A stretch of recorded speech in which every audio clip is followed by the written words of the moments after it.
Bom dia, meus irmãos e minhas irmãs visitantes. Nesta manhã, nós damos a abertura da nossa escola dominical. Nesta manhã, que Deus possa estar abençoando a sua vida, que Deus possa estar aí com você, aonde você está nos acompanhando neste momento, e que a graça de Deus possa estar inundando o seu ser. Quero aproveitar este momento também e agradecer a cada um dos nossos irmãos da Igreja Presbiteriana de Vila Bonilha, aos nossos irmãos da fé que estiveram orando por nós, orando pela minha família, e peço as orações dos irmãos para que Deus esteja consolando, a todos nós, o meu pai, pelo chamamento da minha mãe durante esta semana. Deus tem confortado a cada um de nós, e louvado seja Deus que a nossa mãe já goza, das bênçãos celestiais ao lado do nosso pai. E que nesta manhã nós possamos regozijar e louvar ao nosso Deus, porque é um dia que o Senhor fez. Então, convido você a estar nos congratulando, estarmos louvando ao nosso Deus, aprendermos da palavra dele nesta manhã, na nossa escola bíblica dominical. Quero deixar um versículo aqui do Salmo 20, versículo 7, que diz assim: uns confiam em carros de guerra, outros em cavalos, nós, porém, invocaremos o nome do nosso Deus. Então, irmãos, não importa o momento que estamos passando, o mundo pode, o mundo está desabando muitas vezes aos nossos olhos, aos nossos pés, mas nós temos que ter a certeza e a confiança de que Deus não foi pego de surpresa. Deus não foi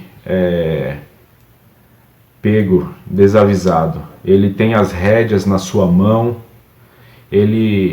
Os seus planos não são rascunhos. O seu plano não tem o plano B. Deus tem o seu único plano nos seus decretos eternos.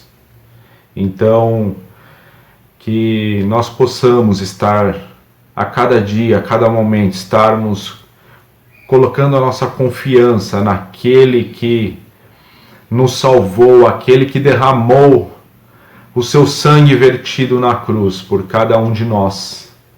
E que, confiados nesta certeza, confiados na palavra do Senhor, que fala ao coração de cada um de nós nesta manhã, que nós possamos ter a confiança de que temos um Deus que está no controle de todas as coisas.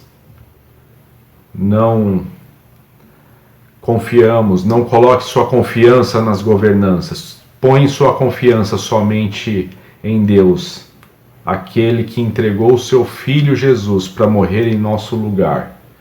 Que nesta manhã, confiados nesta certeza, que possamos juntos prosseguirmos e louvarmos ao nosso Deus. Neste momento, convido a você a louvar ao nosso Deus através desta canção. Um grande abraço. Bom dia, irmãos. Paz do Senhor Jesus, amém? Estamos iniciando mais uma escola dominical, onde vamos aprender da palavra do Senhor, que a palavra fale ao seu coração através do estudo. Mas vamos começar esse momento adorando, louvando ao Senhor. Bendize a minha alma, ó Senhor.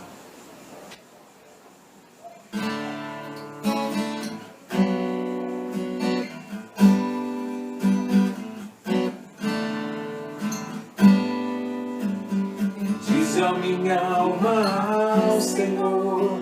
Senhor, tu és maravilhoso, vestido de glória e majestade, coberto de luz, onde o manto são as cortinas da tua morada, nos céus, numa noite estrelada. Bendize a minha alma ao Senhor, Senhor, tu és maravilhoso, vestido de glória e majestade, coberto de luz como de um manto, que são as cortinas da tua morada, nos céus, numa noite estrelada. A tua casa se ergue sobre as nuvens, Deus vai ligeiro nas asas do vento e pinta-nos de cor o pensamento,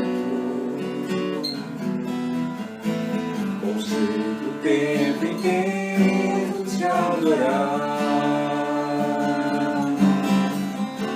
Bendize, ó minha alma, bendize ao Senhor, toda a minha vida proclame seu louvor. Bendize, ó minha alma, bendize ao Senhor, pra sempre penhorada ao seu imenso amor. Bendize a minha alma ao Senhor, Senhor, tu és maravilhoso. Senhor, tu és maravilhoso. O Senhor é o Deus da nossa vida, em quem nós dependemos em todas as coisas. Continua, Senhor, cuidando de nós. Continua nos protegendo e nos livrando do mal, Senhor. Continua falando aos nossos corações e nos alimentando. É o que nós pedimos, gratos, em nome de Jesus. Amém. Deus abençoe. Ótima aula, pessoal. Olá, irmãos. Bom dia, sejam bem-vindos a mais uma EBD. Que Deus possa abençoar a sua vida, em nome de Jesus. Hoje, então, nós vamos prosseguir com o nosso assunto, porque o Evangelho é boa notícia. E hoje nós vamos estudar a lição número 8 da nossa revistinha da EBD. O tema da nossa lição eu já vou colocar aqui para os irmãos no slide. Bom, esse então é o tema. Eu sou do meu amado e ele é meu, o exclusivo amor do Salvador por seu povo eleito. E nós vamos começar então essa aula fazendo essa leitura do texto que está aí na tela. É a leitura de João 4, do versículo 7 até o 10. Eu coloquei aqui, irmãos, nos slides a leitura, mas você pode ler aí na sua Bíblia também, se você quiser. E a versão que eu estou usando aqui é a versão NVI, tudo bem? Então, deve ter alguma diferençazinha de um texto para o outro, mas nós vamos conseguir acompanhar muito bem, todos indo juntos. Então, diz assim o texto de João 4, de 7 até o 10. Amados, amemo-nos uns aos outros, pois o amor procede de Deus. Aquele que ama é nascido de Deus e conhece a Deus. Quem não ama não conhece a Deus, porque Deus é amor. Foi assim que Deus manifestou o seu amor entre nós. Enviou o seu Filho unigênito ao mundo para que pudéssemos viver por meio dele. Nisso consiste o amor. Não em que nós tenhamos amado a Deus, mas em que ele nos amou e enviou seu Filho como propiciação pelos nossos pecados. Então, essa é a leitura do texto. Eu fiz aqui a seguir um pequeno resumo desse texto para a gente entender um pouco melhor ele. Lógico, o tema da aula eu sou do meu amado e ele é meu, e o texto fala de amor. No versículo 7 diz assim: amados, amemos uns aos outros, pois o amor procede de Deus. Aquele que ama é nascido de Deus e conhece a Deus. Resumidamente, o que significa esse versículo? O amor de Deus, depois que a gente se torna cristão, é um dom que Deus dá. Ele fala assim, olha, aquele que ama é nascido de Deus e conhece a Deus. Então, o amor cristão é um dom de Deus e um sinal da salvação, diferente do amor que a gente vê no mundo, que é um amor egoísta. O que é um amor egoísta? Um amor que só pensa em si. Então a gente vê, por exemplo, um casal se casa sem ser cristão e o lema deles de vida, o que eles buscam é ser feliz, ser feliz. Então a felicidade ela está condicionada à pessoa, exclusivamente eu. A pessoa diz que ama no mundo, mas é um amor egoísta, um amor que visa os seus próprios interesses. O amor de Cristo é um amor diferente desse, um amor diferente do amor do mundo. Um amor que não é um amor que é para você pensar só em si, muito pelo contrário. Este amor que é sinal da salvação que o cristão tem que ter, é um amor altruísta, um amor que olha o outro, que olha o irmão. No versículo 8, ele já fala para a gente o que Deus é, né? Como que esse amor está ligado ao que Deus é. Como esse amor está ligado a que Deus é. Na verdade, esse amor que a gente está falando aqui, esse amor com que Deus nos amou, é um amor puro e infinito. Deus é esse amor. Ele diz assim, ó, quem não ama não conhece a Deus, porque Deus é amor. A gente conhece, esse versículo é bem conhecido da gente desde criança, inclusive. No versículo 9, Jesus ele se apresenta como filho de Deus por natureza e não por adoção como nós somos. Então, o versículo 9 diz assim, foi assim que Deus manifestou o seu amor entre nós. Jesus é a manifestação perfeita do amor de Deus. Ele enviou o seu Filho unigênito ao mundo para que pudéssemos viver por meio dele. Então, é o único Filho de Deus. Aqui ele está apresentando Jesus como o único Filho de Deus por natureza, diferente da gente, de nós que somos filhos adotivos de Deus. E o último versículo, versículo 10. Deus sacrificou Jesus para satisfazer a sua justiça. Então, o versículo 10 diz assim, nisto consiste o amor, não em que nós tenhamos amado a Deus, mas em que Ele nos amou e enviou seu Filho como propiciação, essa palavra é difícil, propiciação pelos nossos pecados. Então, Deus tem um propósito muito específico quando Ele enviou Jesus. Que Ele fosse a propiciação. E a gente vai ver aqui, eu fiz um pequeno dicionário da salvação com várias palavras que a gente usa no nosso dia a dia cristão, no nosso evangeliquez. O crente, depois que ele se converte, depois de um tempo que ele frequenta a igreja, etc., ele começa a falar de um jeito específico. E tem alguns termos que a gente usa muito. Muitas vezes a gente usa o termo, mas a gente não tem muita noção do que ele é. Então eu fiz aqui um pequeno dicionáriozinho de termos que a gente usa que estão relacionados à salvação. Começa ali com a propiciação, que é a palavra difícil que nós acabamos de ler no texto. Significa um sacrifício que acalma a ira divina.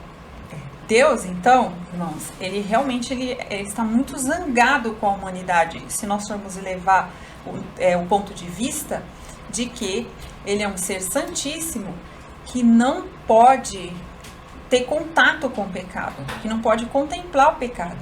Por isso o sacrifício de Jesus é um sacrifício perfeito e acalma, aplaca essa ira de Deus. O que significa então expiação? Esses são todos termos, irmãos, que a gente vai ver no decorrer da aula. Expiação significa cumprimento de pena, purificação de crimes. Resgate, pagar pela liberdade do escravo ou do cativo. Redenção, ato de reparar um erro. Redimir, oferecer uma compensação a alguém por um dano. Então, tendo aqui em mente o nosso pequeno dicionário da salvação, então a gente vai continuar a nossa aula. Quando algum termo desse for mencionado, a gente já sabe exatamente o que significa. Bom, essa aula vai levar a gente por um caminho meio controverso. Controverso porque nós temos duas visões a respeito da morte e do sacrifício de Jesus. E eu vou lançar essa questão, esse questionamento a respeito dessas duas visões para os irmãos agora. Jesus morreu por todos ou ele morreu por alguns? Então a gente pode logo de cara, assim, quando essa pergunta vem de sopetão, a gente pode pensar. Lógico que Jesus morreu por todos, né? Mas quem são esses todos? Todos, a humanidade, cabeça a cabeça, pessoa por pessoa. Os irmãos vão conseguir entender melhor conforme a gente vai prosseguindo aqui na nossa aula. Então, Jesus morreu pagando pelos erros e pecados de todos os seres humanos, mesmo os que rejeitam Jesus. E aí já tem o termo que é usado para essa visão a respeito da morte de Jesus. Expiação universal. É assim que é chamada essa visão, que Jesus morreu por todos, cabeça a cabeça, mesmo aqueles que não creem. Ou segundo a segunda visão, ele morreu pagando pelos erros e pecados de pessoas específicas, que são os escolhidos, que aceitam a Jesus. E essa aí é essa expiação definida. Eu coloquei expiação definida, que eu achei um termo um pouco mais coerente do que expiação ilimitada. O que a gente estuda na classe de catecúmenos é o termo expiação ilimitada, que faz parte do TULIP. Não sei, os irmãos que lembram ainda das suas aulas da classe de catecúmenos vão lembrar desse TULIP, que é um acróstico dos 5 pontos do calvinismo. Então, expiação universal ou expiação definida? Vou passar aqui adiante. Quem é adepto dessa visão da expiação universal são os arminianos, os seguidores de Armínio.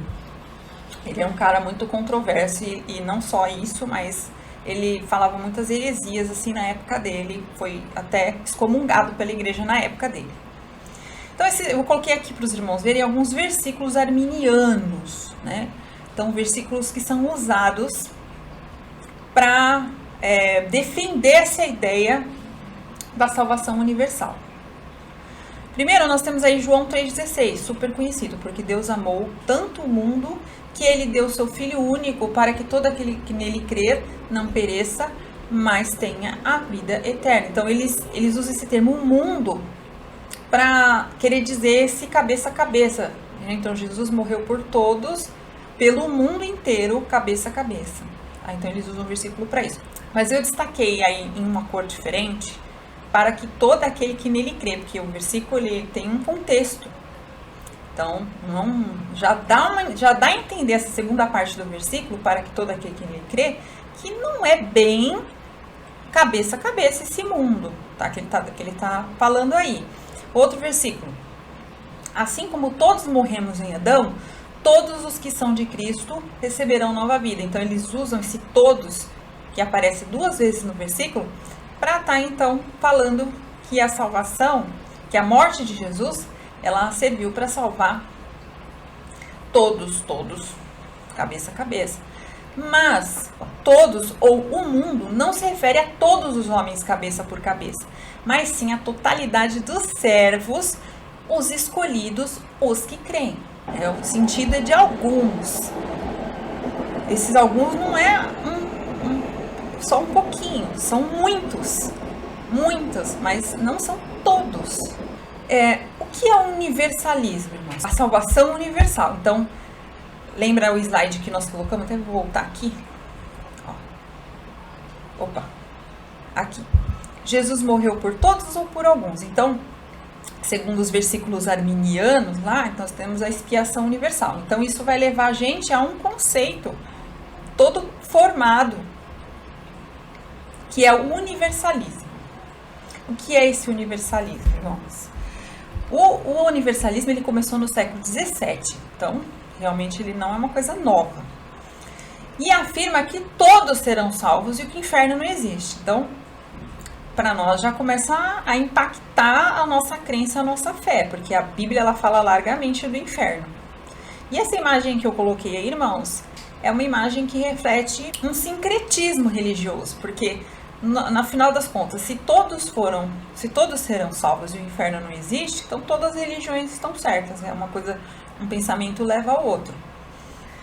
A Bíblia, para os universalistas, ela é muitas vezes usada, como a gente viu nos versículos arminianos, para justificar essa visão de que todos serão salvos. Mas quando a gente começa a falar do assunto pecado ou inferno, eles começam a utilizar a filosofia, a ciência, então outros meios para tentar justificar.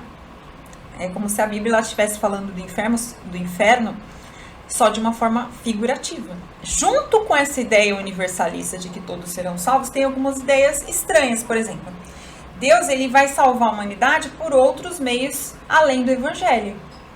Porque se todos serão salvos, mesmo os que estão frequentando todas as outras religiões, significa que Deus ele vai usar outros meios para alcançar essas pessoas, talvez até por meio da própria religião que ele está. O pensamento já vai complicando, né? Cada vez ficando mais complicado. Outra coisa que eles afirmam é que Deus conhece o futuro, mas só parcialmente. Já vira um absurdo, porque Deus onipresente, onipotente, onisciente, que é apresentado na Bíblia, é um Deus que conhece o futuro plenamente, que ele planejou tudo. Então parece que a salvação fica sendo, o plano de salvação, a morte de Jesus, sendo uma coisa meio ao acaso, mas uma coisa aleatória. Um pensamento leva a outro, uma coisa errada leva a outra coisa errada. Uma coisa errada é para justificar outra coisa errada. E os valores não são universais, porque se a Bíblia fala do inferno e eles estão aqui usando a filosofia ou a ciência para dizer que o inferno é só uma alegoria, então você está relativizando a verdade. A verdade se torna relativa. Ela depende daquele que observa. É muito fácil aceitar uma realidade espiritual baseada em algo que não te confronta. É mais fácil você pregar o evangelho dizendo que Deus vai salvar todo mundo, hein? Nem evangelho isso. Porém, é isso que o universalismo nos leva, por esse caminho meio tortuoso. Qual que é a doutrina da expiação limitada? Então, aqui eu já usei o termo do Tulip. A expiação limitada, então, nós vamos contextualizar essa expiação da seguinte maneira. Na época do Velho Testamento, então quando Jesus ainda não tinha vindo, como é que era feito a expiação pelos pecados? Então era oferecido um animal sem defeito, o ponto 1 aí da nossa slide. Um animal sem defeito, e esse animal ele era sacrificado como substituto pelo pecado. Então ele vai pagar o preço pelo pecador, o animal. E somente, eu coloquei até aí na imagem, somente o sacerdote ele podia fazer esse sacrifício, ele era a única pessoa autorizada, e só beneficiava a quem sacrificava, aquele por quem o animal estava sendo sacrificado, ou seja, não existia nenhum outro povo que tinha um sacerdote autorizado. Portanto, o único povo que era beneficiado com o sacrifício do animal era o povo de Israel, eram os que tinham conhecimento de fazer da forma correta. Então, isso nos leva da mesma forma que o sacrifício do animal, ele só beneficiava quem oferecia, Jesus também não se sacrificou por todos os seres humanos, mas por pessoas específicas. Quem são essas pessoas específicas? Quem são esses beneficiados pelo sacrifício de Jesus? Ora, Jesus, ele é o Salvador infalível. Então, até agora, quando a gente imagina que o sacrifício de Jesus ele tem um limite de pessoas que vão ser salvas, parece que a gente está falando de um sacrifício meio falho. Só que é ao contrário. Então, irmãos, quem são essas pessoas específicas pelas quais Jesus morreu? Quem são esses eleitos ou escolhidos? Os eleitos escolhidos se referem a um número determinado de indivíduos. Eu até peguei uma citação de Sproul.